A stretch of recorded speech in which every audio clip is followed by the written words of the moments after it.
بسم اللہ الرحمن الرحیم۔ السلام علیکم۔ میرا نام فرقان قریشی اور آج آپ حضرت محمد صلی اللہ علیہ وسلم کی زندگی پر بننے والی اس سیریز کی 14ویں قسط دیکھنے والے ہیں۔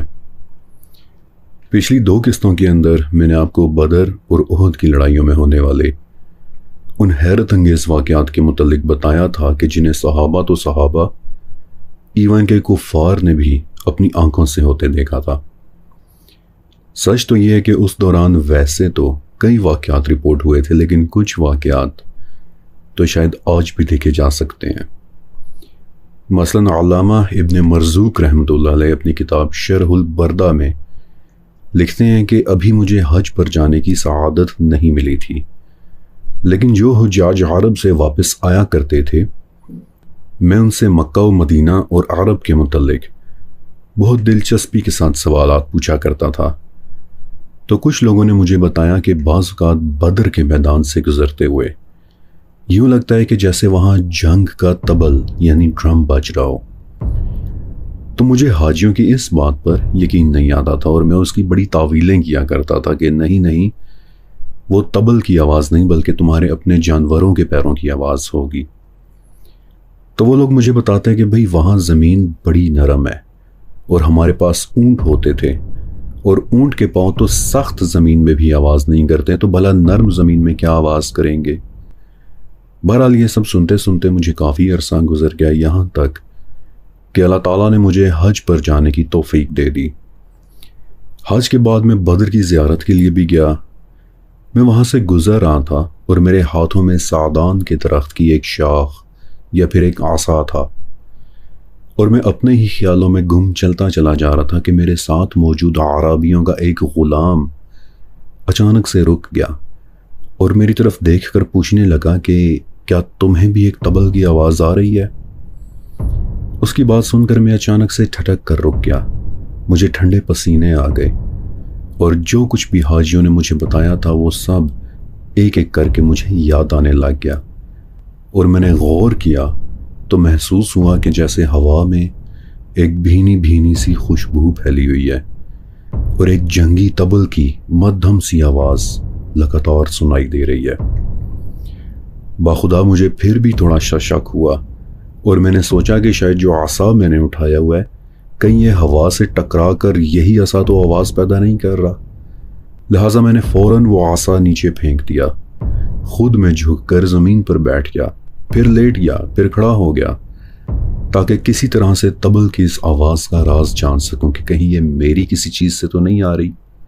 یہاں تک کہ بالآخر مجھے مکمل یقین ہو گیا کہ نہیں، بلکہ یہ آواز بدر کے میدان میں ہی گونج رہی ہے اور ہے بالکل کسی جنگی طبل کی آواز۔ ہم لوگ کچھ دیر کے لیے بدر کے میدان میں رکے اور پورا وقت میں وقفے سے اس طبل کی آواز سنتا رہا، اور میں نے محسوس کیا کہ قافلے میں سے ہر کوئی اس آواز کو نہیں سن پا رہا، بلکہ صرف چند لوگ ہیں کہ جو یہ آواز سن پا رہے ہیں۔ اس واقعے کو ابن مرزوق رحمۃ اللہ علیہ نے بھی رپورٹ کیا ہے۔ یہ بات تاریخ الصغیر والکبیر میں بھی رپورٹ ہوئی ہے، اور امام جرجانی رحمۃ اللہ علیہ مزید لکھتے ہیں کہ بدر کے میدان میں فتح کا طبل بجایا گیا تھا اور چنے ہوئے لوگوں کو قیامت تک بدر میں بجتے اس طبل کی آواز سنائی دیتی رہے گی۔ اللہ اکبر۔ اسی طرح احد میں بھی احد کے متعلق کچھ روایات ایسی ہیں جنہیں پڑھ کر لگتا ہے کہ جیسے اس پہاڑ کے قریب بھی کسی قسم کا کوئی آسمانی دروازہ یا پھر کوئی پورٹل موجود ہو۔ آپ کو پتہ ہے کہ احد کا نام احد اس لیے ہے کیونکہ یہ پہاڑ باقی ساری ماؤنٹین رینج سے بالکل الگ تھلگ واقع ہے، اکیلا ہے، اسی لیے اسے احد کہتے ہیں، یعنی اکیلا۔ ہائی ریزولوشن سیٹلائٹ امیجری سے آپ دیکھ سکتے ہیں کہ اس ماؤنٹین رینج کے باقی تمام پہاڑ مدینہ سٹی کی طرف ہیں، جبکہ احد اکیلا پیچھے کی طرف ہے۔ یہ لوکیشن بہت اہم ہے، اسے آپ نے اپنے ذہن میں رکھنا ہے۔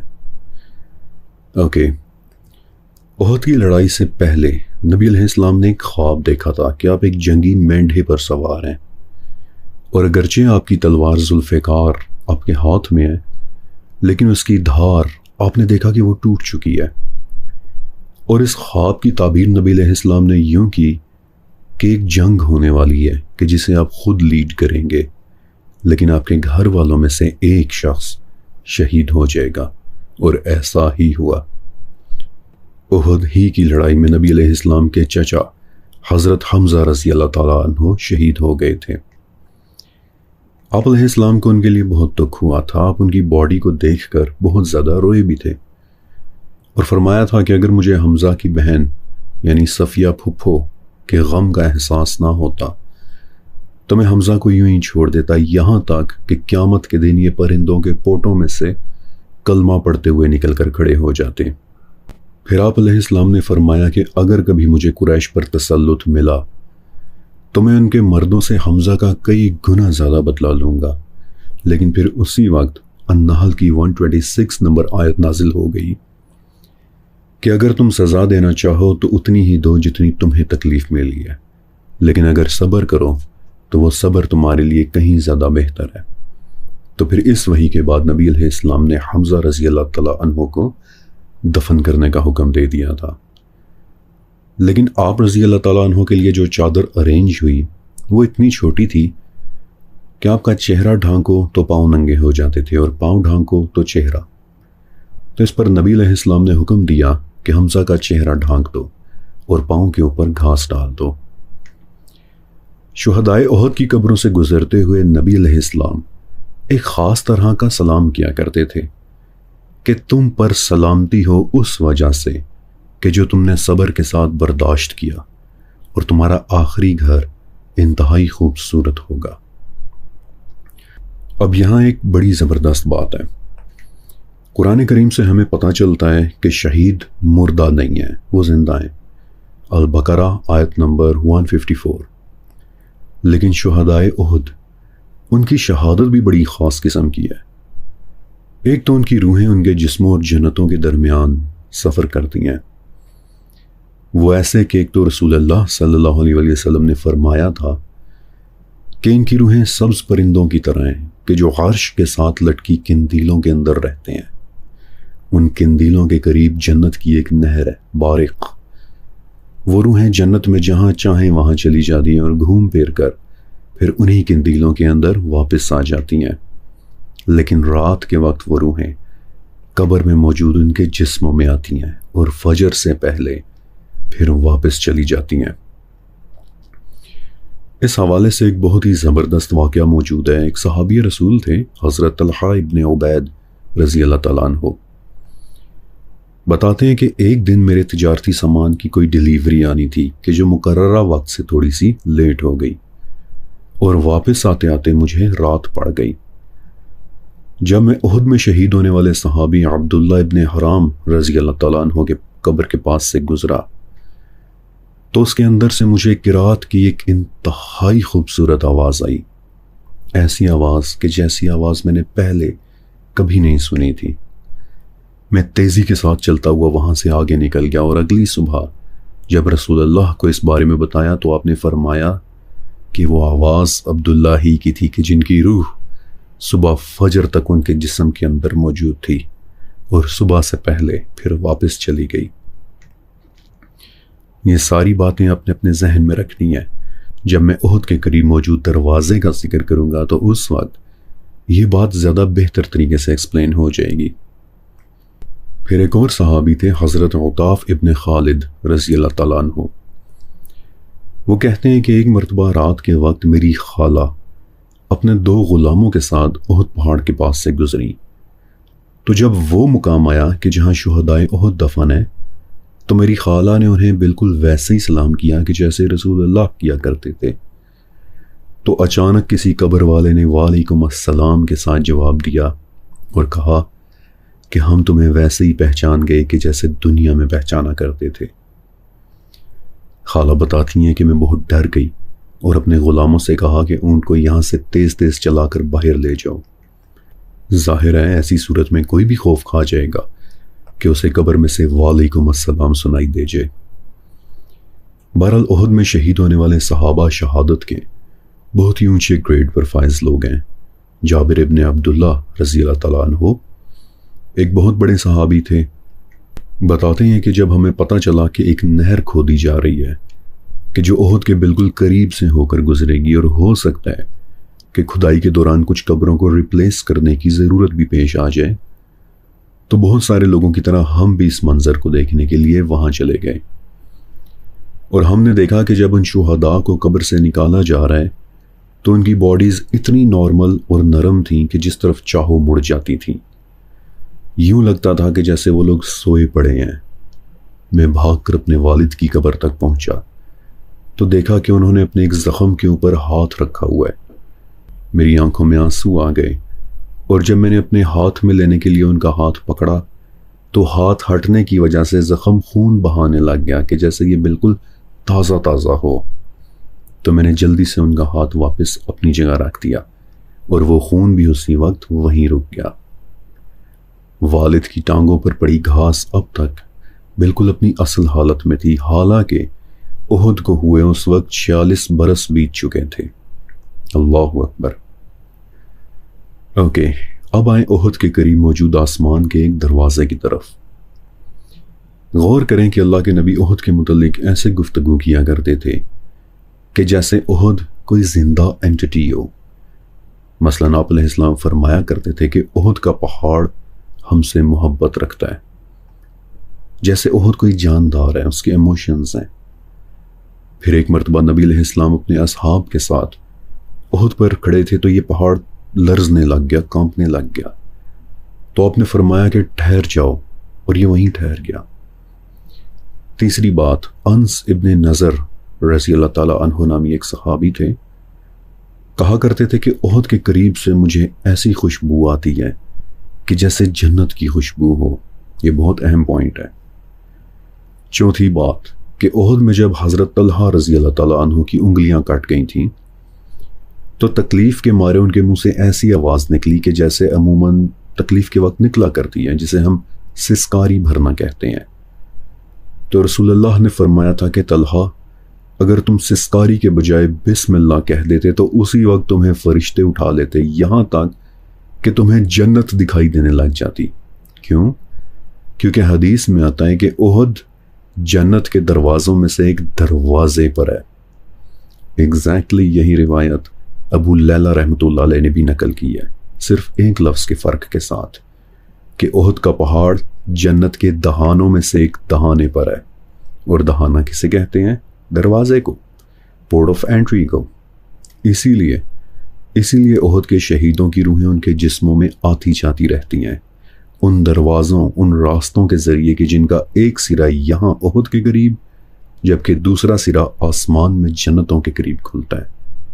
اس میں سے وہ روحیں سفر کرتی ہیں کہ جو جنت میں ایک نہر کے پاس رہتی ہیں، اور نہر یعنی پانی اور پورٹلز کا آپس میں کیا تعلق ہے، اس پر تو میں کائنات کے راز نام سے پورا ایک سیزن بنا چکا ہوں۔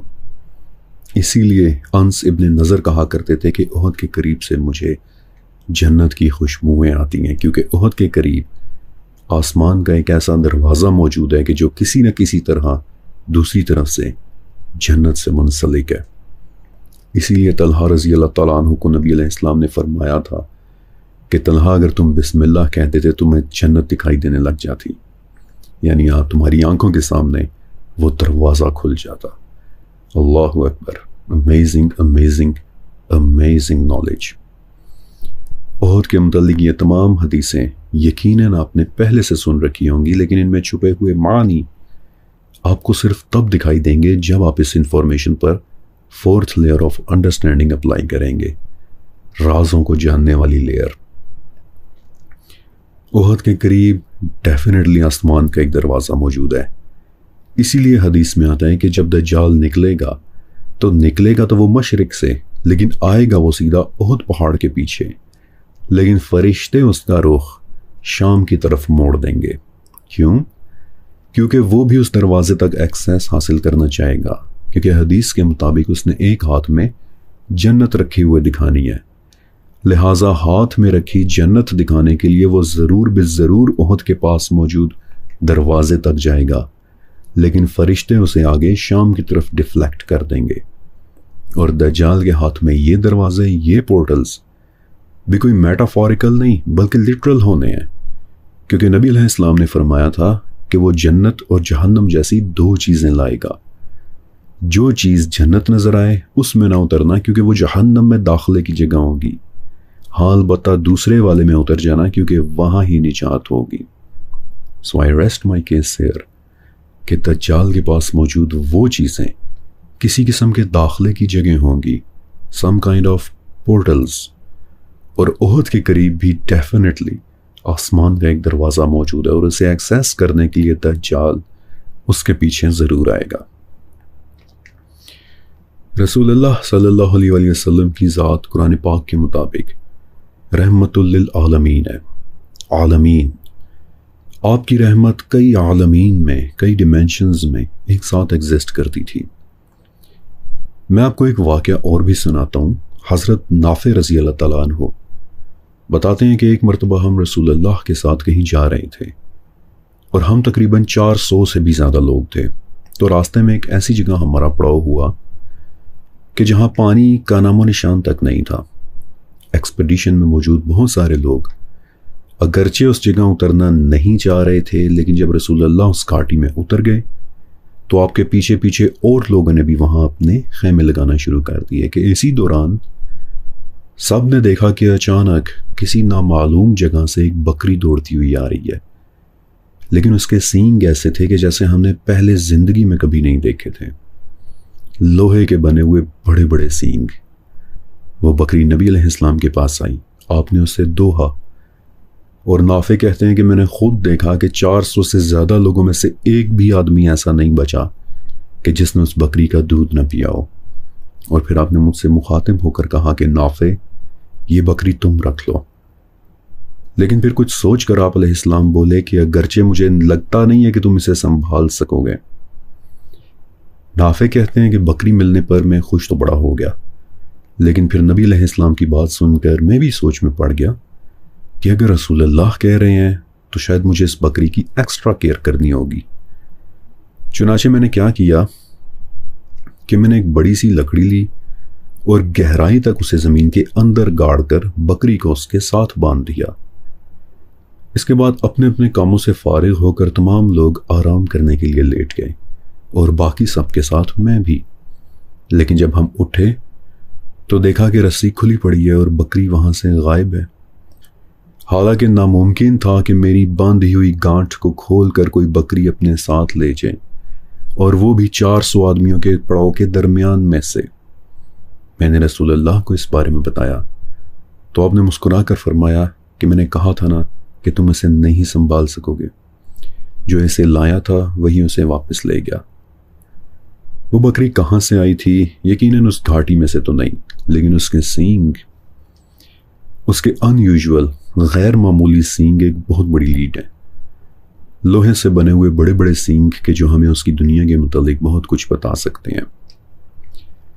ڈیڈکٹیو لاجک کے مطابق اس کی دنیا میں اس سے بڑے اور اگریسو جانور بھی ایگزسٹ کرتے ہوں گے کہ جن سے ڈیفینس کی خاطر اس بکری کا نیچرل آرمر بڑا اور لوہے کا بنا ہوا تھا۔ اور پھر ان جانوروں کے اس ایکو سسٹم کو توجہ کے ساتھ سٹڈی کرتے ہوئے ہم اس دنیا کا ماحول بھی ڈیفائن کر سکتے ہیں کہ وہ دنیا دیکھنے میں کیسی ہوگی۔ لیکن فی الوقت ہم یہاں سے آگے بڑھتے ہیں۔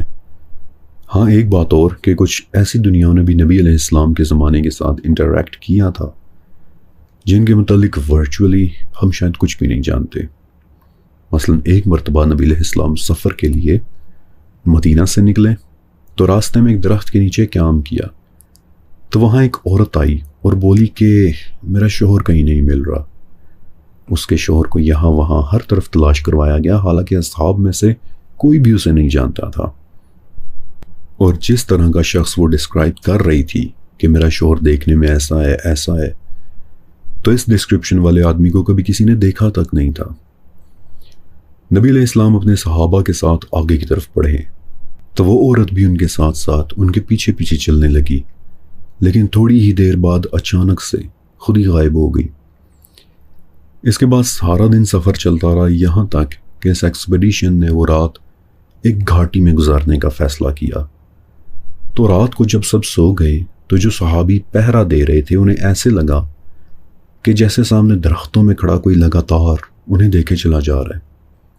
صحابی نے اونچی آواز میں پوچھا کہ کون ہے، لیکن وہ حیولہ جواب دیے بغیر ہی اپنی جگہ پر کھڑا رہا۔ صحابی نے پھر پوچھا کہ کون ہے، لیکن کوئی جواب نہیں آیا، اور اس کے بعد پھر صحابی نے تیر چلا دیا کہ جو اس آدمی کو سیدھا جا کر لگا، لیکن پھر بھی وہ اپنی جگہ پر ہی کھڑا رہا۔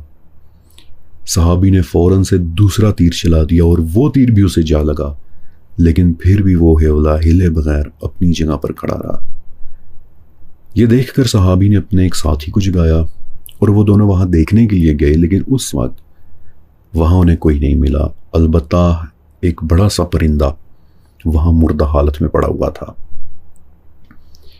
تو یہ بھی ایک کافی مسٹیریس سا ایونٹ تھا جس کے متعلق ہم کچھ نہیں کہہ سکتے کہ وہ عورت کہ جو غائب ہو گئی تھی، وہ آدمی کہ جو تیر لگنے کے باوجود نہیں ہل رہا تھا، یا وہ پرندہ کہ جو وہاں مرا پڑا تھا، وہ کس عالم، کس ڈیمینشن کی مخلوقات تھے۔ ہاں، اگر اس پرندے کی ڈسکرپشن مل جاتی تو شاید کچھ اندازہ ہو جاتا، لیکن فی الوقت یہ راز شاید اب ہمیشہ کے لیے ایک راز ہی رہے گا۔ اس پوائنٹ سے آگے میں آپ کو ایک بار پھر سے واپس مدینہ سٹی میں لانا چاہوں گا کہ جہاں یہودی نام کی ایک قوم آباد تھی۔ پچھلی قسط کے اندر میں نے آپ کو مدینہ میں رہنے والے یہودیوں کے متعلق مختصراً بتایا تھا، لیکن آج میں آپ کو ان کے بارے میں تھوڑا سا ڈیٹیلز کے ساتھ بتانے والا ہوں، کیونکہ آگے چل کر اس تمام انفارمیشن نے دجال کو سمجھنے میں ہماری مدد کرنی ہے۔ اگر آپ غور سے مدینہ میں رہنے والے یہودیوں کو اسٹڈی کریں تو آپ دیکھیں گے کہ وہ 4 قسم کے لوگ تھے۔ پہلی قسم کے یہودی تو بڑی ٹپیکل قسم کے لوگ تھے، ان کی باتیں بھی بڑی سطحی ہوتی تھیں، ان کی حرکات بھی بڑی نازیبا اور گری ہوئی ہوتی تھیں۔ وہ کوئی اتنے ایجوکیشنل، کوئی اتنے پڑھے لکھے، کوئی اتنے علمی لوگ نہیں تھے۔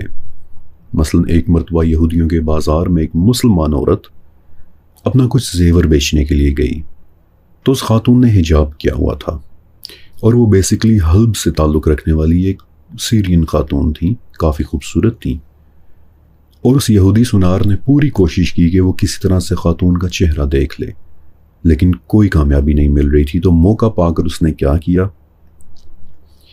اس نے کسی طرح سے خاتون کی چادر کا ایک کونا کسی کیل کے اندر پھنسا دیا تاکہ جب وہ اٹھیں تو کونا کھچ جانے کی وجہ سے اس کی چادر اور حجاب نیچے اتر جائے، اور ایسا ہی ہوا۔ وہ بیچاری کافی زیادہ بے پردہ ہو گئی، اور بازار میں بیٹھے یہودی بے شرموں کی طرح کہہ کے مار مار کر ہنسنے اور لوٹ پوٹ ہونے لگے۔ تو اس منظر پر ایک مسلمان آدمی بھی آ گیا اور وہاں ایک فل آن لڑائی ہو گئی، کئی لوگ مارے گئے، اور یہودیوں کی اس گری ہوئی حرکت کو ایک ایکٹ آف وار سمجھا گیا، کیونکہ ان کی اس حرکت سے مدینے کا امن ڈسٹرب ہو گیا تھا۔ اور آپ ان کی ضلالت دیکھیں کہ ایک تو انہوں نے اتنی نیچ حرکت کی، اور پھر آگے سے اللہ کے نبی کو آواز دے کر بولے کہ ابو القاسم، آپ بدر میں جیت کر اتنا خوش نہ ہوں، وہ قریش تھے جنہیں لڑائی کی الف بے بھی نہیں پتا تھی، جبکہ ہم بنی اسرائیل ہیں، ہم سے لڑ کر آپ کو پتہ چلے گا کہ لڑائی ہوتی کیا ہے۔ لیکن پھر مدینہ کے منافقین بیچ میں پڑھ کر صلح صفائی کروانے لگ گئے کہ جی چھوڑے رہنے دیں، انہیں معاف کر دیں۔ بلکہ پچھلی قسطوں میں نے آپ کو ایک نام بھی بتایا تھا، عبداللہ ابن ابی، یہ بڑا مشہور منافق تھا۔ تو وہ نبی علیہ السلام کے پاس آیا اور کہنے لگا کہ آپ ان یہودیوں کو معاف کر دیں۔ آپ نے اپنا رخ پھیر لیا تو اس ظالم نے بڑی بدتمیزی کے سے انداز میں آپ کی قمیض کو پکڑ لیا اور بولا کہ نہیں، میں تب تک نہیں چھوڑوں گا جب تک آپ انہیں معاف نہیں کر دیں گے۔ اور صحابہ بتاتے ہیں کہ رسول اللہ اس کے اس طرح قمیض پکڑنے پر اتنے غضبناک ہوئے کہ لوگوں نے غصے کی پرچھائیاں آپ کے چہرے پر دیکھ لیں، اور آپ نے پھر فرمایا کہ مجھے چھوڑ دو، لیکن وہ منافق اپنے اصرار پر قائم رہا۔ تو اس کے بعد پھر رسول اللہ نے بنو قینقاع کے یہودیوں کے ساتھ رعایت کر دی اور انہیں صرف اتنا حکم دیا کہ مدینہ سے دفع ہو جاؤ۔ تو یہ ٹپیکل قسم کے عجیب سے یہودی تھے۔ اس کے بعد آتی ہے یہودیوں کی دوسری قسم کہ جو کننگ اور چالاک قسم کے لوگ تھے۔ فار ایگزامپل بنو نزیر کے یہودی۔ ایک مرتبہ نبی علیہ السلام اور آپ کے 4 بڑے صحابی بنو نزیر کے یہودیوں کے پاس کسی معاملے کی سیٹلمنٹ کے لیے گئے۔ تو بظاہر تو ان لوگوں نے بڑا ہی پرتپاک سا استقبال کیا اور کہنے لگے کہ آئیے ابو القاسم، آپ کا آنا تو ہمارے لیے بہت ہی مبارک ہے، آپ بیٹھیے، ہم آپ کے لیے پانی لے کر آتے ہیں۔ تو رسول اللہ قلعے کی دیوار کے ساتھ ٹیک لگا کر بیٹھ گئے۔ میں قربان جاؤں اپنے نبی کی سادگی پر۔ امیجن کریں کہ آپ قلعے کی دیوار کے ساتھ ٹیک لگائے بیٹھے کیسے لگ رہے ہوں گے۔ میرا سب کچھ آپ پر قربان، میرا گھر بار آپ پر قربان۔ اور آپ دیکھیں کہ ان ظالموں نے آگے سے کیا کیا۔ ان کے کچھ لوگ قلعے کی دیوار کے اوپر چڑھ گئے اور اوپر سے دھکے دے دے کر آپ پر ایک بڑا سا پتھر گرانے لگے، اور کچھ روایات سے پتہ چلتا ہے کہ انہوں نے وہ پتھر گرا بھی دیا تھا، لیکن راستے میں ہی وہ چٹان یا وہ پتھر اللہ کے حکم سے ایک طرف کو لڑک گیا۔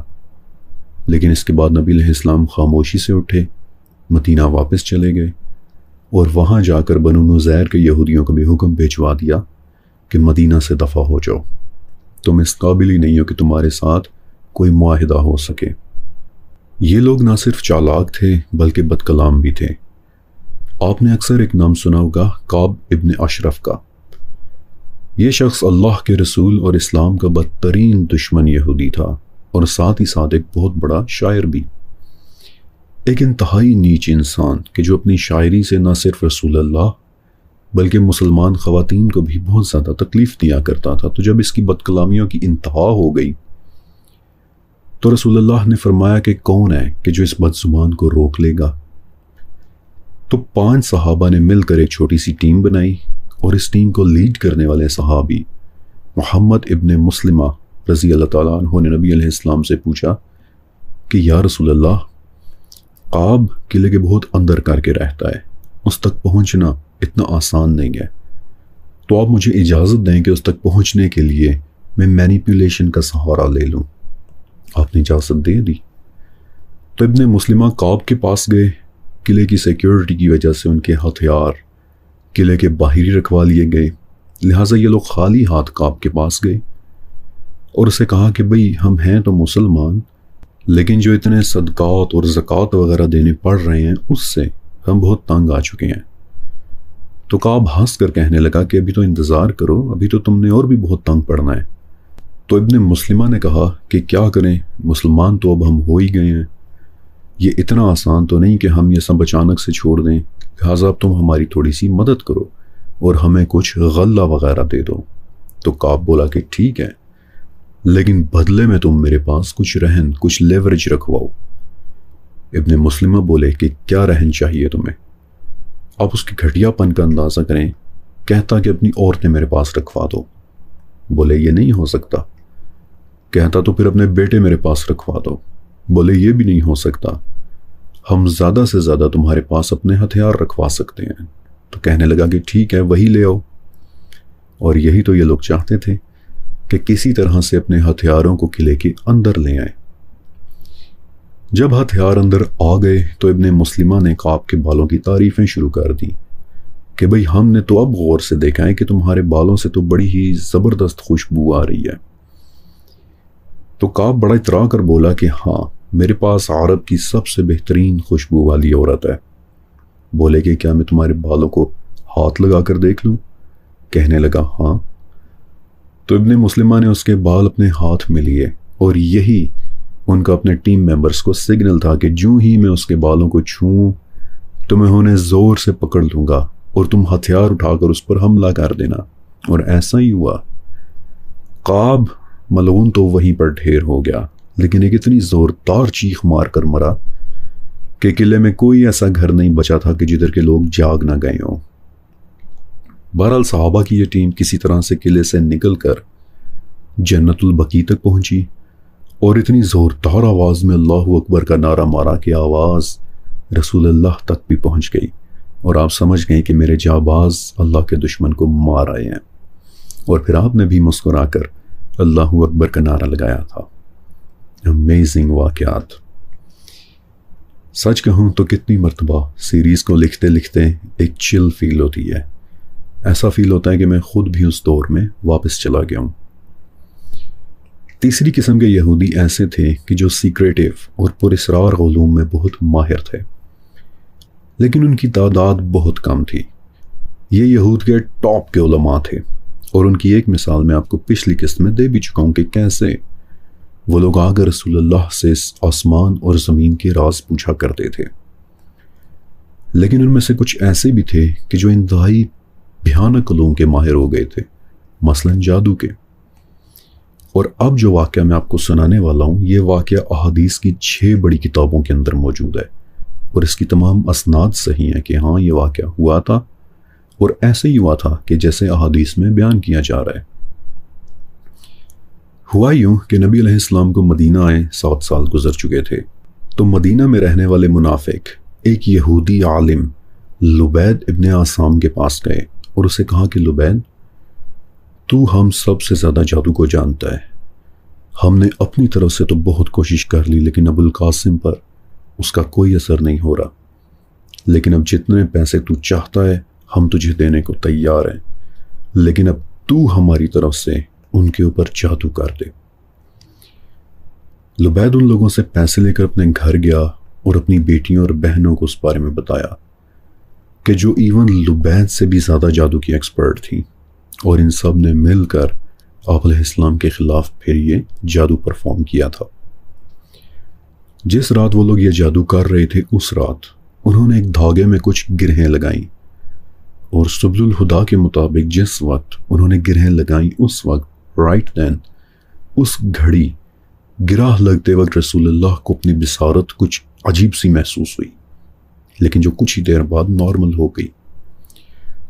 جب ان کا جادو کمپلیٹ ہو گیا تو وہ جا کر اسے ایک خاص جگہ پر دفنائے، ابھی میں بتاتا بھی ہوں کہ کہاں۔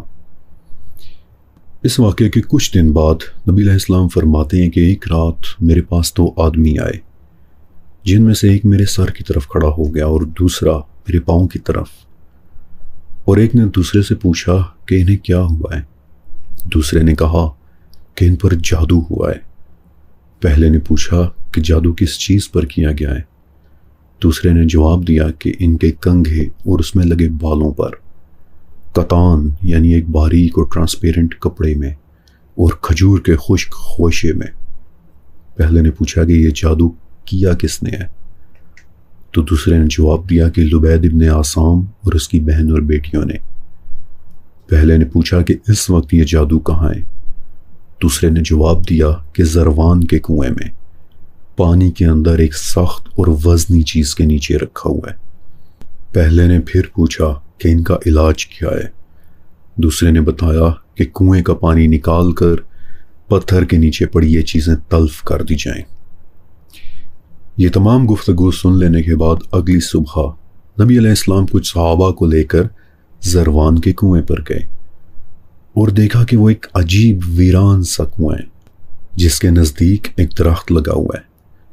آپ علیہ السلام بتاتے ہیں کہ جادو کی سختی کی وجہ سے کنویں کا پانی ایسا لال سرخ ہو چکا تھا کہ جیسے کسی نے اس میں مہندی نچوڑ دی ہو، اور کنویں کے قریب وہ درخت جس کی جڑیں اس پانی تک جا رہی تھیں، اس جادو کی سختی کی وجہ سے وہ سوکھ کر ایسا مڑ توڑ چکا تھا کہ جیسے شیاطین کے سر ہوتے ہیں۔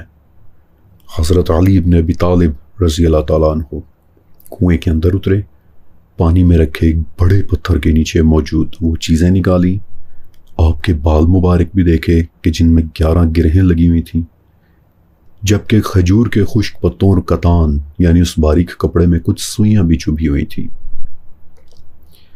اس کے بعد حضرت علی رضی اللہ تعالیٰ عنہ سورہ فلق اور سورہ ناس کی ایک ایک آیت پڑھتے جاتے اور ایک ایک کر کے ان گرہوں کو کھولتے چلے جاتے۔ اب غور کریں کہ ان صورتوں میں آیات کی تعداد بھی 11 ہی ہے، اور ان گرہوں کی تعداد بھی 11 ہی تھی۔ جیسے ہی کوئی گرہ کھلتی، نبی علیہ السلام کو تکلیف سے نجات کا احساس ہوتا، اور جب تمام گرہیں کھول دی گئیں اور تمام سوئیاں نکال دی گئیں تو آپ کی طبیعت مکمل طور پر حشاش بشاش ہو گئی اور آپ کو مکمل آرام کا احساس ہونے لگا۔ واپس آ کر یہ پورا واقعہ نبی علیہ السلام نے حضرت عائشہ رضی اللہ تعالیٰ عنہ کو بتایا، کہ جن سے آگے یہ روایات ملتی ہیں، اور انہوں نے پوچھا بھی کہ یا رسول اللہ، کیا آپ نے لوگوں میں اس بات کا ذکر نہیں کیا؟ تو آپ فرمانے لگے کہ عائشہ، اللہ تعالیٰ نے مجھے شفا دے دی ہے، اب میں مزید اس کا ذکر کر کے لوگوں کے درمیان اس لڑائی کو پروموٹ نہیں کرنا چاہتا۔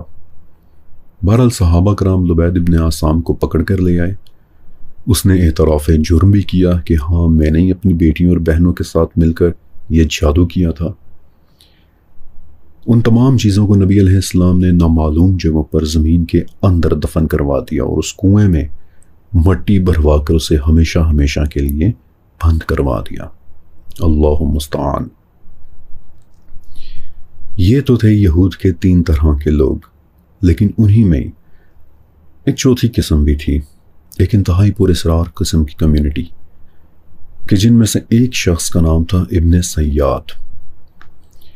مدینہ کے یہودیوں میں ایک لڑکا رہتا تھا کہ جو ایک بہت ہی ڈیوبیس پرسنالٹی کا مالک تھا۔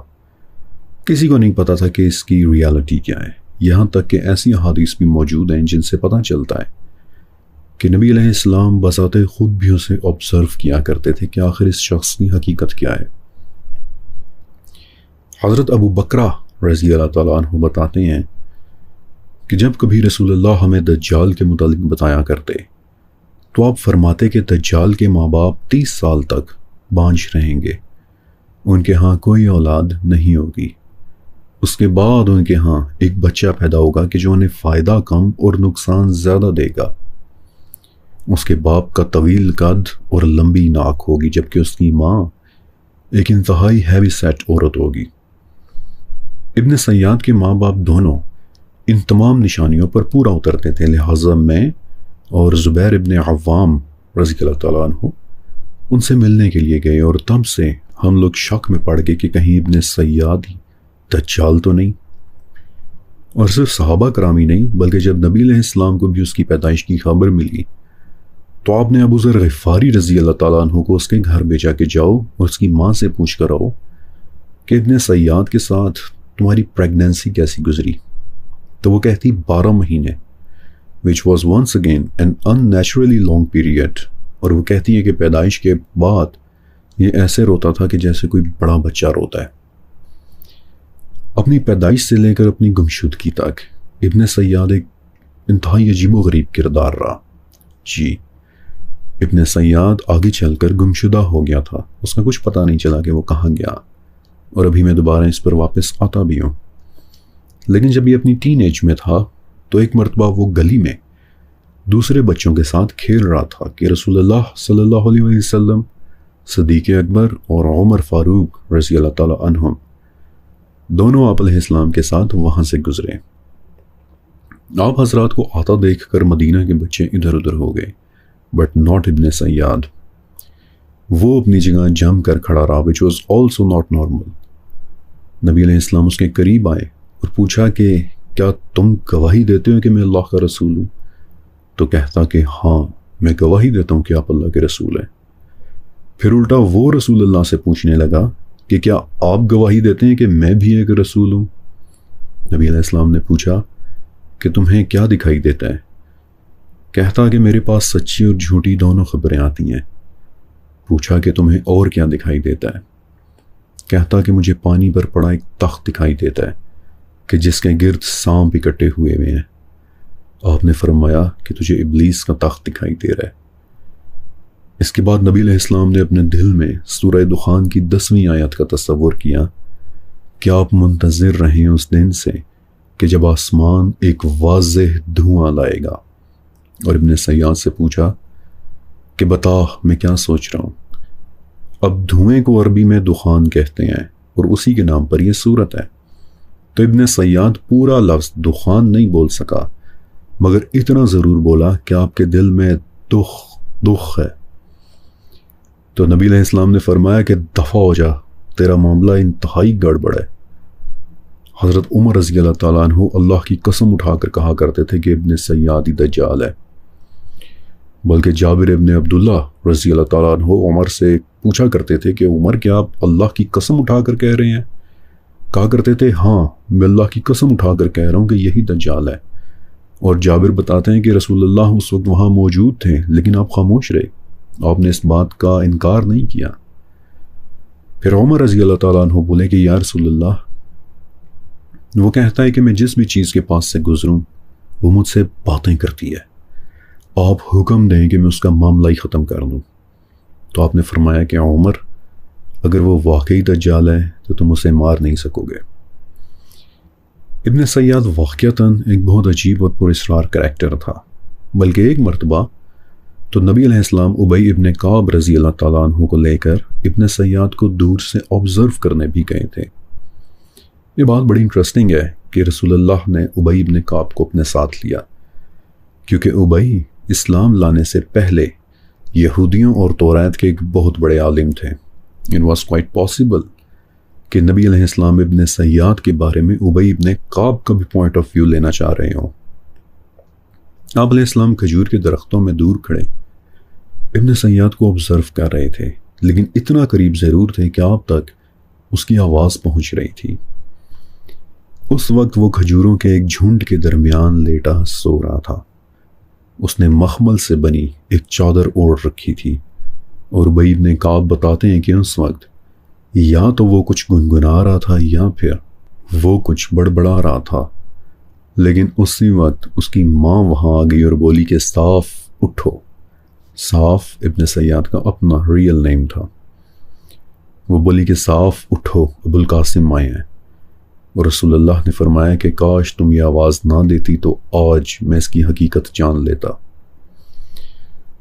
نبی علیہ السلام کی مبارک زندگی میں اکثر صحابہ یہی مانا کرتے تھے کہ ابن سیاد ہی دجال ہے، اور ایک مرتبہ ابو سعید خدری رضی اللہ تعالیٰ عنہ بتاتے ہیں کہ مدینہ سے مکہ جاتے ہوئے راستے میں ابن سیاد میرے ساتھ ہو گیا۔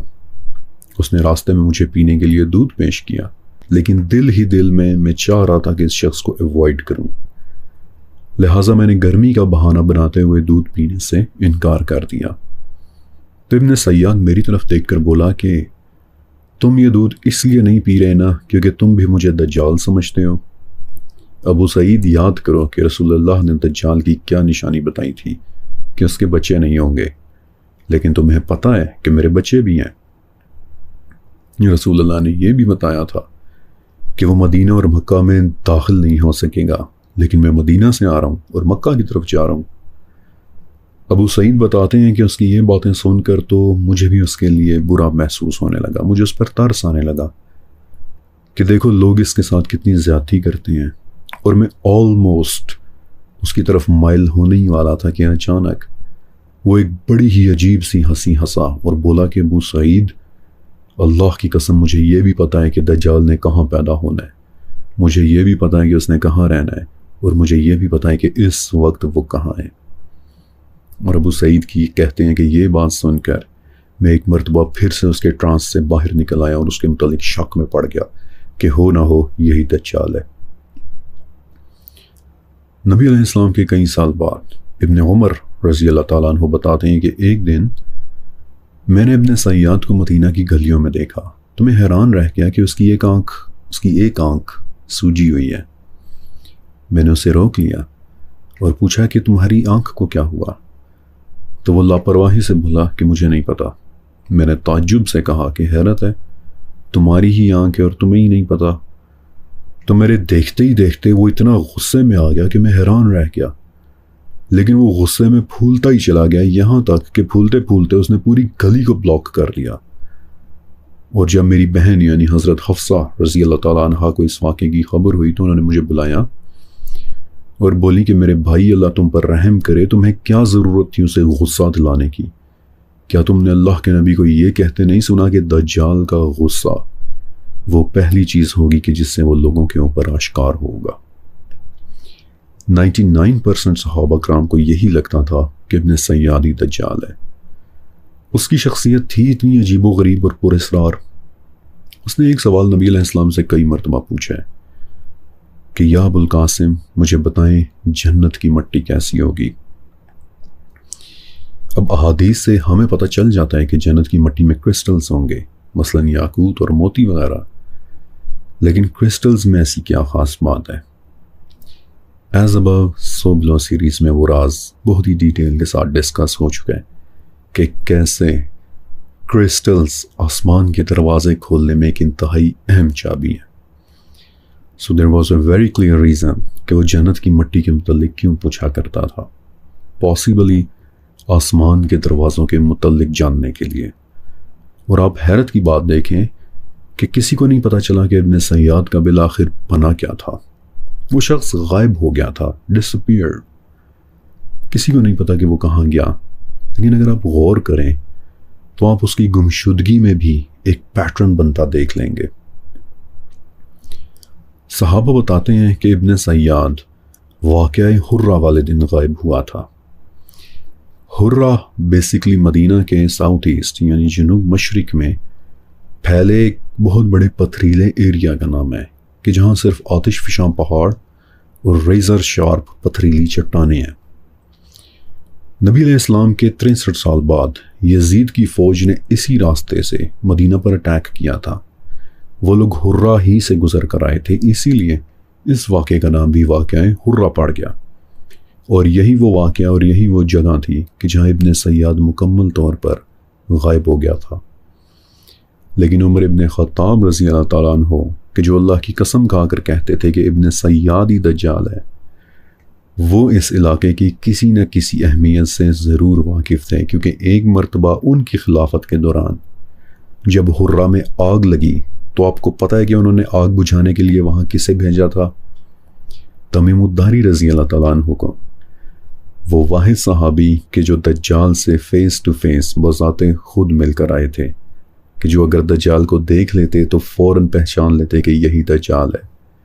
اور بہت ممکن ہے کہ عمر بن خطاب نے تمیم الداری ہی کو وہاں اس لیے بھیجا تھا کہ اگر انہوں نے وہاں دجال یا اس سے ریلیٹڈ کچھ دیکھ لیا تو یہ ضرور پہچان لیں گے۔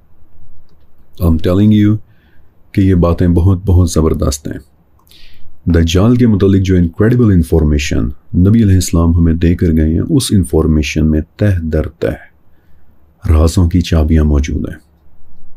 لیکن چونکہ یہ سیریز دجال نہیں بلکہ سیرہ کے متعلق ہے، اس لیے میں اس سے زیادہ دجال کی تفصیل میں نہیں جا رہا، لیکن اگر اللہ تعالیٰ نے چاہا تو علیحدہ سے اس پر میں ایک سیپریٹ سیریز ضرور بناؤں گا، جس کے لیے امید ہے کہ آپ اپنی سپورٹ انشاءاللہ ضرور دیں گے۔ اور اپنی سپورٹ دینے کے لیے نیچے کمنٹ سیکشن میں لکھے میرے پنڈ کمنٹ، ٹاپ کمنٹ کو آپ ایک مرتبہ ضرور پڑھ لیجئے گا۔ شکریہ اور اللہ حافظ۔